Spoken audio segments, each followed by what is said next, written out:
සුබ දවසක් හැමෝටම අද 2025 ජූනි 14 වනදා ලංකාවේ මේ වන විට පැතිරෙමින් පවතින ඩෙන්ගු, චිකුන්ගුන්යා හා ඉන්ෆ්ලුවෙන්සා රෝගය සහ දරුවන් සම්බන්ධව වැදගත් නිවේදනයක් වෙතයි ඔබේ අවධානය යොමු කරවන්නේ. මේ සඳහන් කරුණු දරුවන්ට, දෙමව්පියන්ට සහ ගුරුවරුන්ට වැදගත් වනවා ඇති.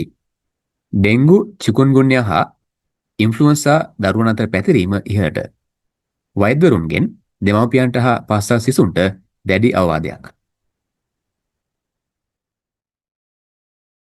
උණ සෙම්ප්‍රදේශාව කැස්ස ඇති දරුවන් පාසල සහ පෙර පාසල් ලැබීමෙන් වළකින්නේ. කොළඹ රිච්විආරා ළමා රෝහලේ ළමා රෝග පිළිබඳ විශේෂඥ වෛද්‍ය දීපාල් පෙරේරා මහතා මව්පියන්ගෙන් ඉල්ලීමක් කර තිබෙනවා. ඔහු පෙන්වා දෙන්නේ ඩෙන්ගු, චිකුන්ගුන්යා හෝ ඉන්ෆ්ලුවෙන්සා ආසාදී දරුවන් ශාරීරිකව සිදු කරන ක්‍රියාකාරකම් වල නිරත වූහොත් හෘද වස්තුවට හානි වී ජීවිත අවදානමක් පවා ඇතිවිය හැකි බවයි. ඩෙන්ගු හෝ චිකුන්ගුන්යා ලෙස සැක සහිත අවස්ථාවන් වලදී දරුවන්ට මදුරුදැල් භාවිතා කරමින් අනෙක් අයට රෝග ව්‍යාප්ත වීම අවම කරගත හැකි බවද වෛද්‍යවරයා සඳහන් කර තිබෙනවා.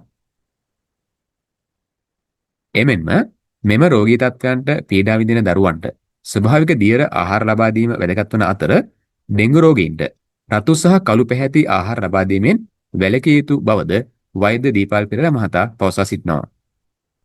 ඩෙන්ගු රෝගය තිබෙද්දී වෙහෙස වී කටයුතු කළහොත් විවිධ සංකූලතා ඇති වී ජීවිත පවා හානි වේ කි බවත් වෛද්‍යවරයා අවධානය කර තිබෙනවා. පාචනයේ රෝගී දරුවන්ද වැඩි වශයෙන් වාර්තා වන බවත් එවැනි දරුවන්ට බැඳි හාල් කැඳ, ලුණු කැඳ, කෙසෙල් වැනි දේවල් ලබා දීම වැදගත් බවත් පාචන රෝගීන්ට තෙල් සහිත බටර් චීස් දීමෙන් වළකින්නයි ඔහු ඉල්ලීමක් කර තිබෙනවා. සෞඛ්‍ය අංශ පවසන්නේ බස්නාහිර පළාතේ ඩෙන්ගු සහ චිකුන්ගුන්යා රෝගීන්ගේ සංඛ්‍යාව වැඩි වී ඇති බවයි. මේ අතර රට පුරා පැතිර යන නව කොවිඩ් ප්‍රභේදය ආසාදනය වීමෙන් දැනට දෙදෙනෙකු මියගොස් ඇති බවද සෞඛ්‍ය අංශ පවසනවා.